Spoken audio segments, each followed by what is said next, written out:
श्री रामकृष्ण वचनामृत परिशिष्ट का। जय ठाकुर, जय माँ। ओम शिव शिव शिव। परिच्छेद 1। केशव के साथ दक्षिणेश्वर मंदिर में। मित्रों, परिच्छेद 34 के साथ ही वचनामृत समाप्त हो गई है, लेकिन इसमें आगे कुछ अध्याय परिशिष्ट के रूप में जोड़े गए हैं। उन्हें भी आपके लिए प्रस्तुत कर रहा हूं। इनमें अधिकतर अध्याय तो ऐसे हैं जो वचनामृत में सम्मिलित करने से छूट गए थे। श्री ठाकुर की अमृत वाणी को हृदयंगम करने से आप सभी के जीवन में सुख, शांति और समृद्धि की प्राप्ति हो, श्री ठाकुर से यही एक प्रार्थना है। श्री रामकृष्ण देव के विषय में आप लोग और अधिक जानने की इच्छा रखते हो तो कृपया कमेंट करके अवश्य बताएं, जिससे ये सिलसिला आगे भी चलता रहे। जय श्री रामकृष्ण देव, जय ठाकुर, जय माँ। शनिवार 1 जनवरी 1881। ब्राह्म समाज का माघोत्सव आने वाला है। राम, मनमोहन आदि अनेक व्यक्ति उपस्थित हैं। ब्राह्म भक्तगण तथा अन्य लोग केशव के आने से पहले ही कालीबाड़ी में आ गए हैं और श्री रामकृष्ण देव के पास बैठे हुए हैं।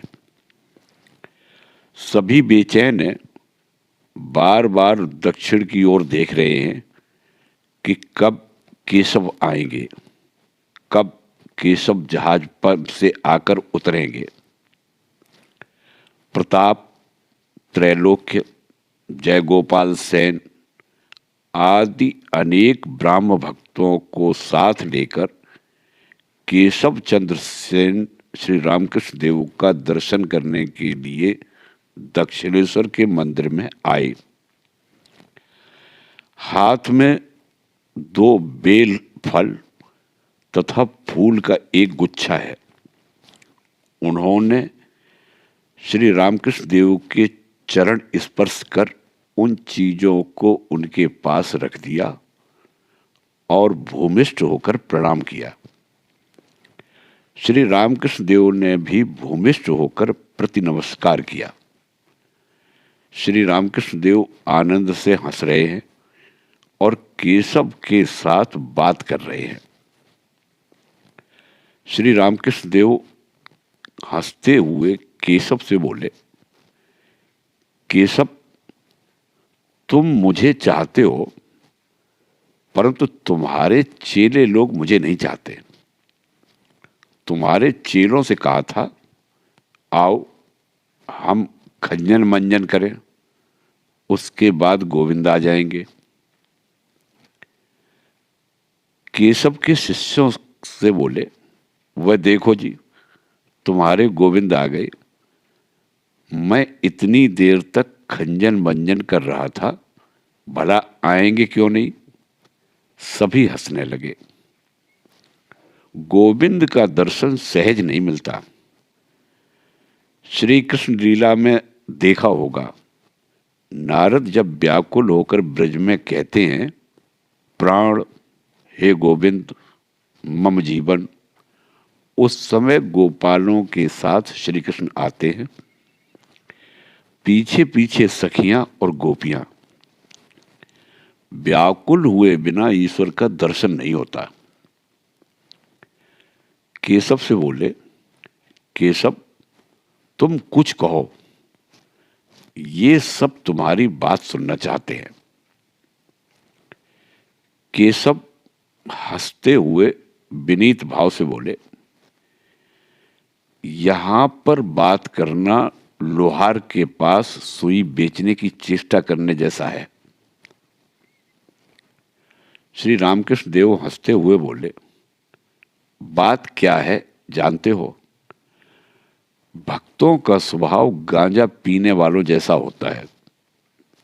तुमने एक बार गांजे की चिलम लेकर दम लगाया और मैंने भी एक बार लगाया। सभी हंसने लगे। दिन के 4 बजे का समय है। कालीबाड़ी के नौबत खाने का वाद्य सुनाई दे रहा है। श्री रामकृष्ण देव केशव से बोले, देखा कैसा सुंदर वाद्य है, लेकिन एक आदमी केवल एक राग पौ निकाल रहा है और दूसरा अनेक सुरों की लहर उठाकर कितनी ही राग रागनियां निकाल रहा है। मेरा भी वही भाव है। मेरे 7 सुराख रहते हुए फिर मैं क्यों केवल पौ निकालूं? क्यों केवल सोहम सोहम करूं? मैं 7 सुराखों से अनेक प्रकार की राग रागनियां बजाऊंगा। केवल ब्रह्म ब्रह्म ही क्यों करूं? शांत, दास्य, वात्सल्य, सख्य, मधुर सभी भावों से उन्हें पुकारूंगा। आनंद करूंगा, विलास करूंगा। केशव अवाक होकर इन बातों को सुन रहे हैं और कह रहे हैं, ज्ञान और भक्ति की इस प्रकार अद्भुत और सुंदर व्याख्या मैंने कभी नहीं सुनी। केशव श्री रामकृष्ण देव से बोले, आप कितने दिन इस प्रकार गुप्त रूप से रहेंगे? धीरे धीरे यहां पर लोगों का मेला लग जाएगा। श्री रामकृष्ण देव बोले, तुम्हारी ये कैसी बात है? मैं खाता पीता रहता हूं और उनका नाम लेता हूं। लोगों का मेला लगाना मैं नहीं जानता। हनुमान जी ने कहा था, मैं बार, तिथि, नक्षत्र ये सब कुछ नहीं जानता। मैं केवल एक राम का चिंतन करता हूं। केशव बोले, अच्छा, मैं लोगों का मेला लगाऊंगा, परंतु आपके यहां सभी को आना पड़ेगा।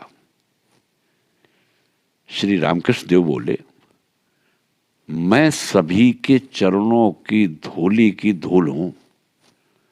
जो दया करके आएंगे वे आवे।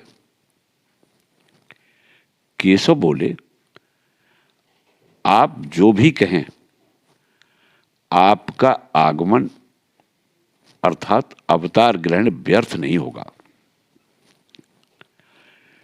इधर कीर्तन का आयोजन हो रहा है।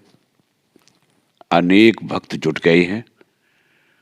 पंचवटी में कीर्तन का दल दक्षिण की ओर आ रहा है। हृदय साथ में है।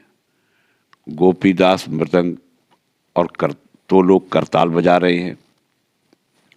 श्री रामकृष्ण देव गाना गाने लगे।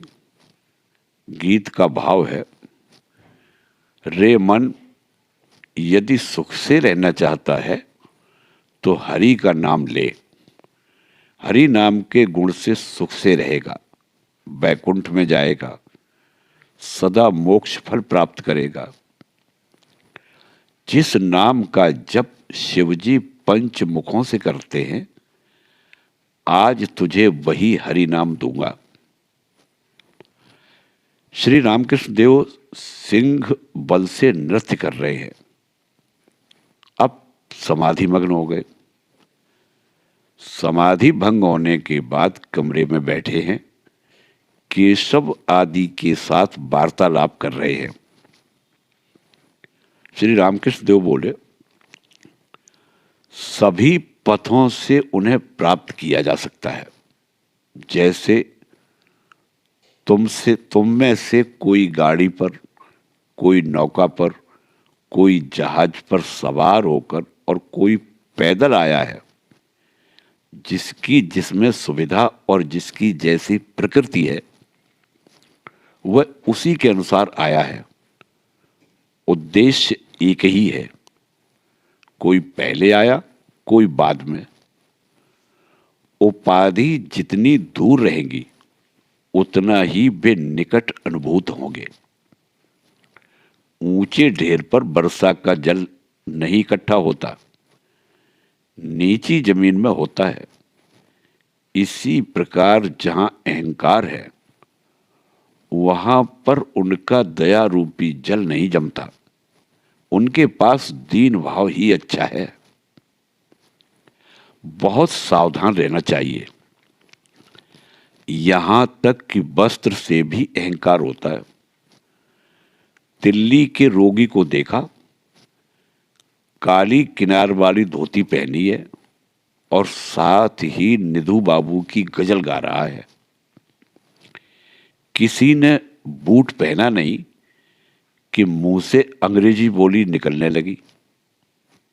यदि कोई छोटा आधार हो तो गेरुआ वस्त्र पहनने से अहंकार होता है। उसके प्रति सम्मान प्रदर्शन करने में जरा सी त्रुटि होने पर उसे क्रोध, अभिमान होता है।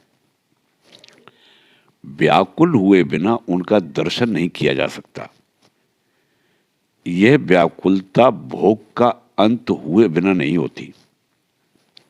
जो लोग कामिनी कांचन के बीच में हैं, जिनके भोग का अंत नहीं हुआ, उनमें व्याकुलता नहीं आती। उस देश कामारपुकुर में जब मैं था, हृदय का 4-5 वर्ष का लड़का सारा दिन मेरे पास रहता था।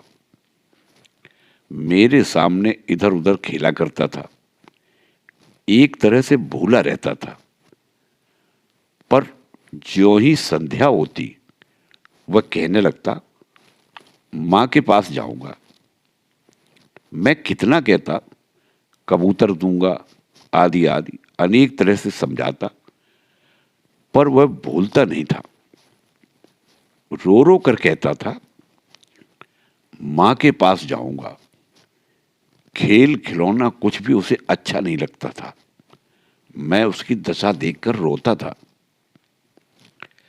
यही है बालक की तरह ईश्वर के लिए रोना।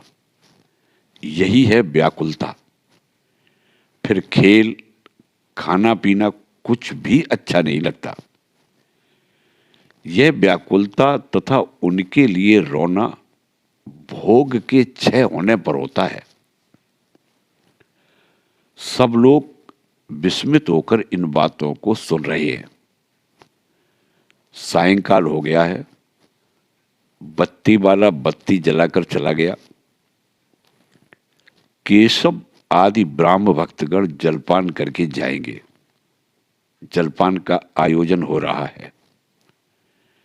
केशव हंसते हुए बोले, आज भी क्या लाई मुरमुरा है? श्री रामकृष्ण देव हंसते हुए बोले, हृदय जानता है। पत्तल बिछाएंगे, पहले लाई मुरमुरा, उसके बाद पूड़ी और उसके बाद तरकारी। सभी हंसते हैं। सब समाप्त होते होते रात के 10 बज गए। श्री रामकृष्ण देव पंचवटी के नीचे ब्राह्म भक्तों के साथ फिर बातचीत कर रहे हैं। श्री रामकृष्ण देव हंसते हुए केशव से बोले, ईश्वर को प्राप्त करने के बाद गृहस्थी में भली भांति रहा जा सकता है। ढाई को पहले छू लो, फिर खेल करो। ईश्वर प्राप्ति के बाद भक्त निर्लिप्त हो जाता है, जैसे कीचड़ की मछली। कीचड़ के बीच में रहकर भी उसके बदन पर कीच नहीं लगता। लगभग 11 बजे रात का समय हुआ। सभी जाने की तैयारी में हैं। प्रताप ने कहा, आज रात को यहीं पर रह जाना ठीक होगा। श्री रामकृष्ण देव केशव से कह रहे हैं, आज यहीं रहो ना। केशव हंसते हुए बोले, काम काज है, जाना होगा।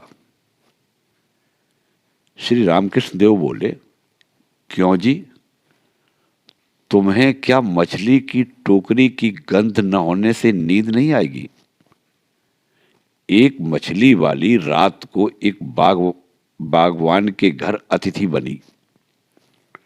उसे फूल वाले कमरे में सुलाया गया, पर उसे नींद नहीं आई।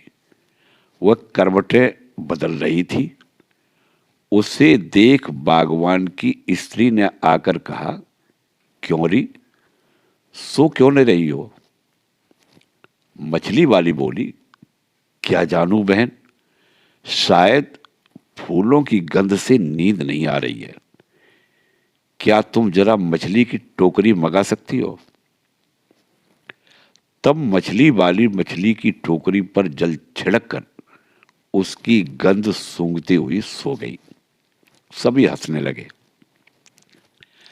विदा के समय केशव ने श्री रामकृष्ण देव के चरणों में अपने द्वारा चढ़ाए हुए पुष्पों में से एक गुच्छा लिया और भूमि पर माथा लगाकर श्री रामकृष्ण देव को प्रणाम करके भक्तों के साथ कहने लगे, विधान की जय हो। केशव ब्रह्मभक्त जय गोपाल सेन की गाड़ी में बैठे वे कलकत्ता जाएंगे।